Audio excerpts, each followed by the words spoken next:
Well, my passion is obviously consciousness and healing, and I've been convinced for a long time about the role of consciousness in personal healing. My question now really is, how does our personal healing scale to the health of the world? And when we look at the state of the world right now and the health of the world, it's so tempting to believe that the problem is out there instead of in here. So my question is, how does what we're learning about the relationship between consciousness and healing, how does that help us understand how we can consciously scale health to social and global systems? So I was at the University of California, Berkeley's Business School, and I was the director of the program that built and delivered programs to global corporations, addressing their strategic imperatives. And my avocation was to build curriculum on corporate, social, and environmental responsibility. And the reason why I went to a university to do that was because I felt by building that into an institution that had the attention of these large corporations that could move mountains of resources really quickly to shift things was a great leverage point. And what I realized was it was actually, this was in the 90s, it was a little early for that conversation. There was a lot of resistance, and that pushed me into my own healing crisis, into a personal healing crisis, which was actually great. Because what I realized was I was focusing on sustainability, but I was focusing on sustainability out there.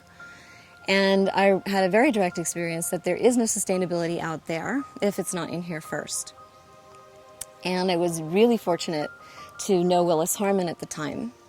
He had heard what I was trying to do at Berkeley, and he shared with me that he believed I was working at the level of symptom rather than cause.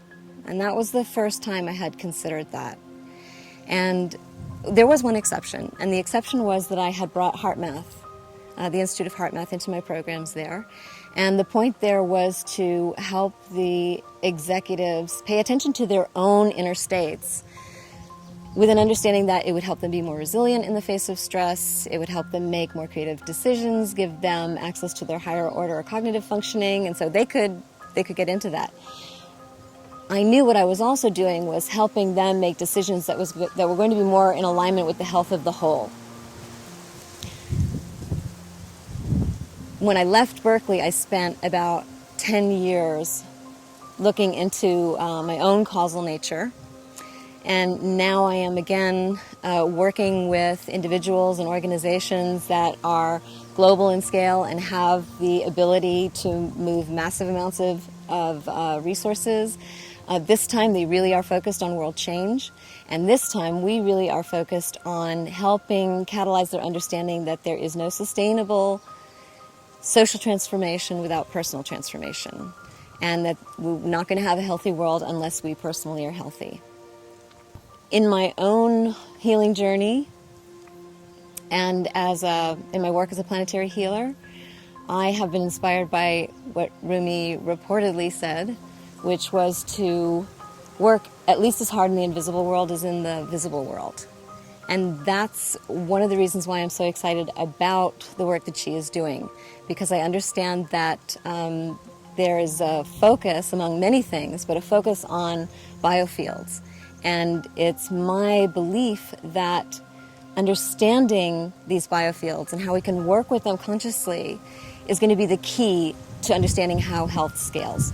The Global Coherence Initiative was my real wake-up call, because the Global Coherence Initiative is directly looking at how our energetic fields interact with the planetary fields and the social fields. And so when I realized from looking at the science and from reading the hypothesis and from getting engaged in the work, when I realized that the planet may be feeling my quality of being, and that everything I was doing in the world, everything I was doing, everything I was thinking, everything I was saying, was trying to benefit the planet, but meanwhile, my inner condition was sending a non-beneficial message.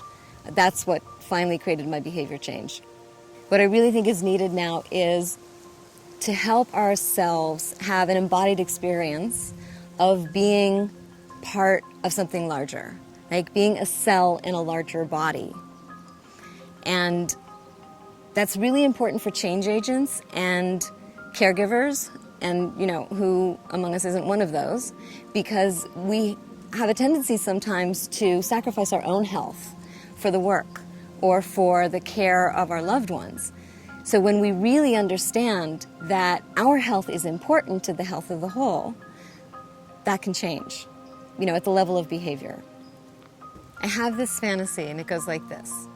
An astrophysicist, a geophysicist, an MD, and a social scientist walk into a bar every Tuesday, and the world is transformed because they talk to each other.